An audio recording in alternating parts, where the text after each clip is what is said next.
He'll wind up losing yardage here back at the 21-yard line. That'll wind up going. An interesting and intriguing decision there defensively because they kept extra DBs on the field despite seeing the multiple tight end look that came out for the offense. I thought they were going to switch out of it. I didn't know if that blitz coming in there to sack him for a loss of 6. Brandon, if I'm an offensive coordinator and I see an all-out rush like that, I file it away because I'm going to use their aggressiveness against them as this game goes on. I'm going to hit them with a screen soon. Following the sack, 3rd and long for Bortles and the Jags.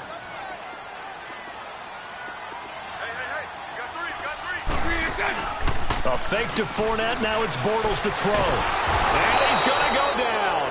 Back at his own 5-yard line, it's a sack. DeMarcus Lawrence in there to pick up his 2nd sack now of the afternoon. He's coming off an impressive Pro Bowl campaign in 2017. You're talking about 14.5 sacks, tied for 2nd in the NFL. And now when offensive linemen hear the name DeMarcus Lawrence, they quake in their boots. How do we block this guy off the edge? Here's Austin.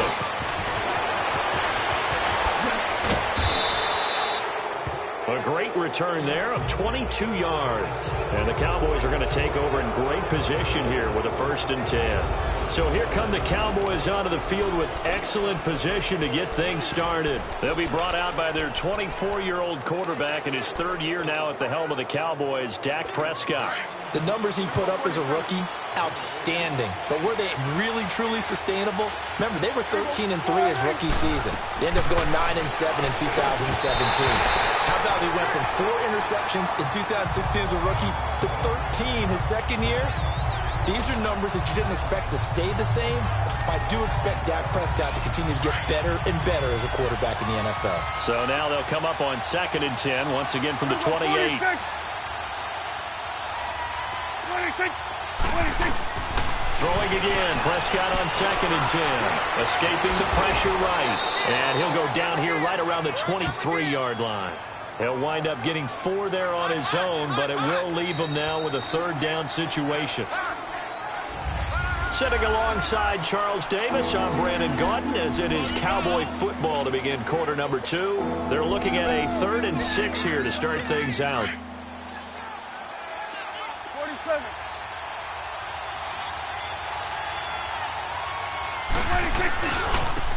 The give is to Elliott, and he's going to lose yards. They take him down at the 26. And a loss of 3 to bring up 4. Footing's definitely going to be an issue because it's tough to make those quick cuts that you're used to making on a soggy track. In fact, a Hall of Fame runner once told me, cut on your heels in this type of weather. Gives you better balance. And this one is no good. He missed it. And this will remain a scoreless game. I tell you, it's not easy kicking field goals in the best of conditions. Yet in a downpour like we're in right now. Jacksonville offense that we're about to see again here. Last week against Houston put up just 7 points, dropped him to 3 and 4. They've now lost 3 in a row, but the big story out of week 6. And he can't find anywhere to go with it, and he goes down. Taco Charlton coming hard that time. He's able to run him down for a loss of 12. Well, so much for setting the tone of the drive offensively. Giving up a big sack that loses that kind of yardage, not a great start.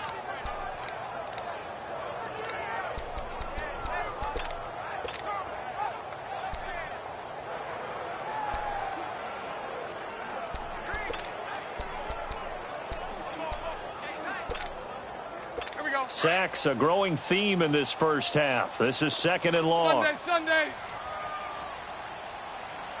Snap comes at 1, and it's Bortles. And a little floater there, but it'll wind up incomplete, falling to the ground. He was looking for Dante Moncrief that time. And that'll make it 3rd down.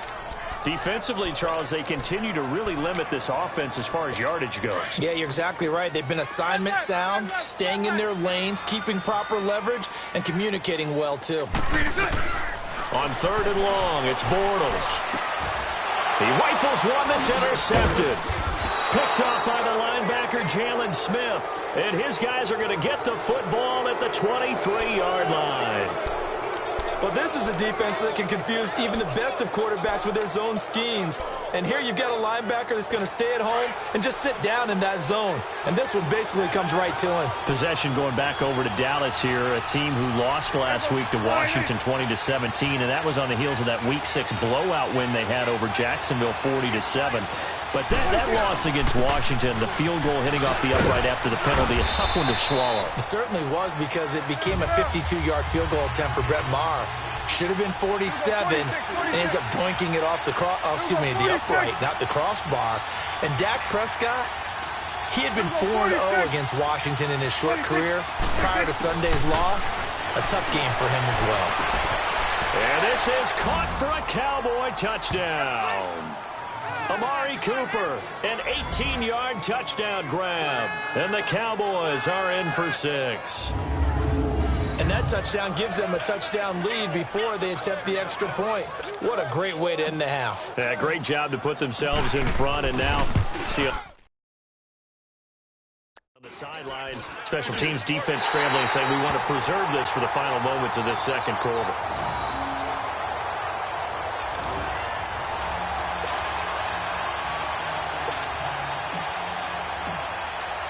Set now to kick this one away, and off it goes. This will be fielded at the 8. A beautiful fake. And a pretty good return here. He'll be stopped just shy of the 25 at the 24-yard line. Out comes the Jacksonville offense as they get set to take over here. And with time quickly fading here in the second quarter, not sure how aggressively, offensively they want to play this. I think we'll find out just how much they trust their guys in this situation if they decide to take a shot. Clock at 20 seconds to go in the half as they come up 1st and 10.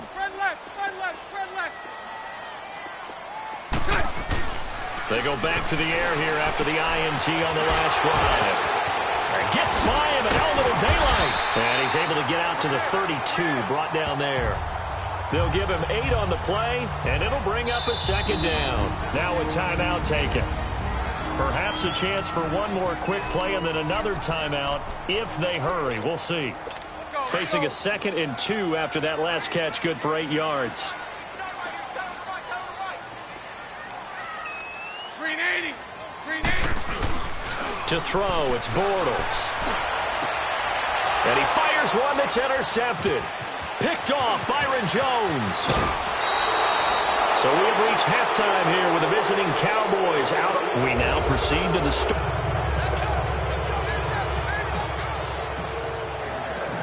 Forecast calling for more of the same. The rain set to continue as we are underway in the second half. And that'll carry over the back line of the end zone for a touchback. Out come the Cowboys now as they'll go on offense first here in this third quarter. We have not seen much on offense here from either side these last few drives. We've hit a wall, so to speak. And have hit it hard, haven't we? Because the defenses right now, they seem to be a step ahead, don't they? Beating them to the point of attack, beating them to the punch. These offensive guys, they're tinkering like crazy. What's it going to take to get back on track? Yeah, both sides searching for adjustments. So Prescott of the Cowboys now with a 1st and 10 at their own 25-yard line. Second half starts with a carry by Elliott. And he'll go down right at the 30-yard line. Tashawn Gibson there on the tackle. Ball on the 30. They'll come up with a 2nd and 5. 47. Again, it's Elliott. And this time he's not going anywhere. They'll get him down right at the line of scrimmage. Now a second timeout called for by the defense. And that's going to leave him with just one timeout remaining still in the third quarter. We'll see if that comes back to haunt him. We'll be back.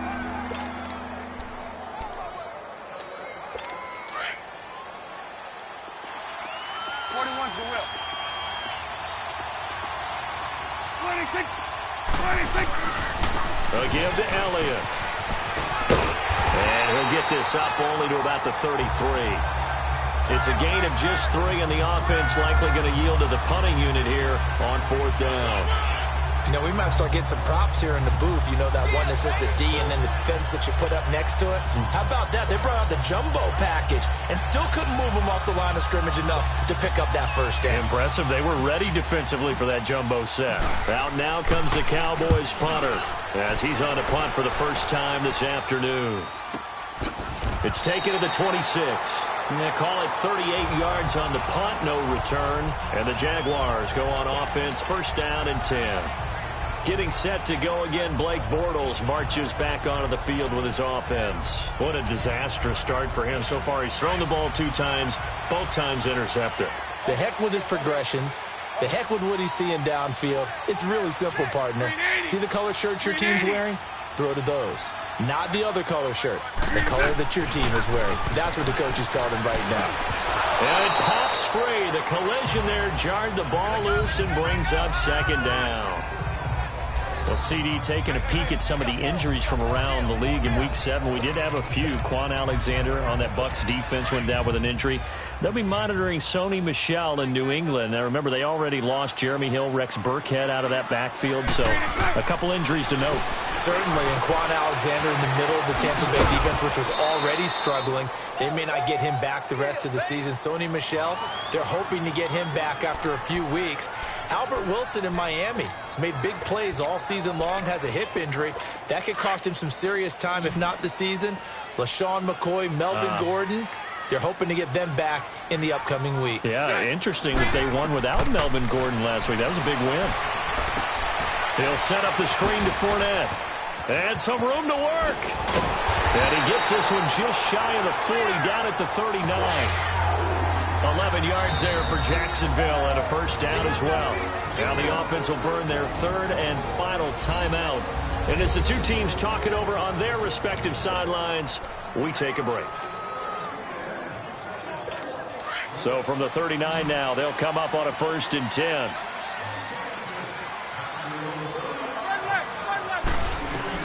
On first and 10, here's Bortles. And he'll be hit as he releases it, and that'll fall incomplete. Pressure, and that's certainly going to be a key to this game going forward. And that time, they were able to get in there and influence the throw. And remember, quarterbacks got to get rid of it. They don't have the tuck roll that they can fall back on anymore. On play action, it's Bortles. And he is going to be taken down. And that should be the final play of this third quarter. Back now in Jacksonville. It's Jaguar football, but a little work to do for them. They trail here as we start the fourth. Following the sack, third and long for Bortles and the Jags. Play action. Now it's Bortles. And he can't get a throw off. He's taken down. What a huge play at this point in the game. And this offense needs a touchdown. A field goal won't get it done in this situation. But after giving up back-to-back sacks, things are looking a little bit bleak.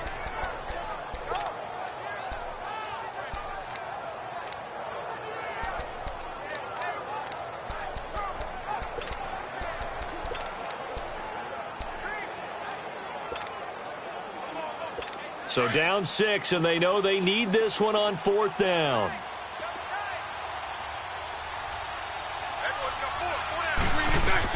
He's back to throw. Throw left side complete. It's Cole. And he'll be taken down, but not before they work it across midfield. They keep the game alive and lead to do. Quick throw got the first down. But that doesn't allow them to relax. They still have plenty of work to do. He'll look to throw. And he can't get a throw away. He's taken down. Sean Lee in there to drop him as the clock continues to roll. This has been a tough one for this offensive line. It appears almost like they've been on roller skates this entire game, the way they've been pushed around. 6 sacks given up in this one. After the sack, it's 2nd and 19, and the road gets a bit tougher from here. Back to throw. And, a crusher there as it's intercepted. Picked up by Jordan Lewis. And his guys are going to take over at the 31-yard line. Well, they didn't exactly show patience there, did they? Just down a score, they come out firing right away. and compound things by throwing an interception. They put their defense in a really tough spot. They start on the ground with Elliott. And not much of an opening there as he's only going to get this to about the 32. Just a yard on the pickup there, and it'll bring up a 2nd and 9.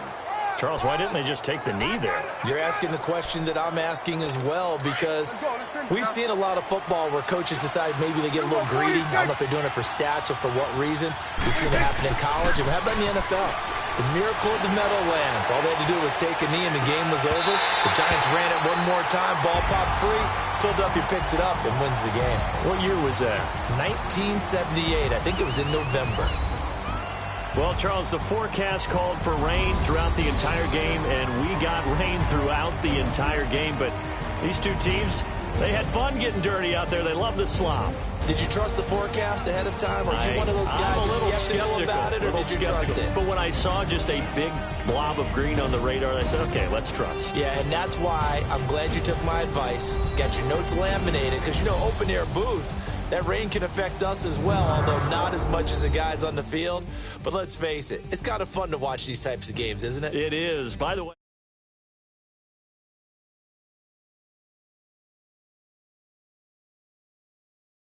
wise beyond his year. That'll do it.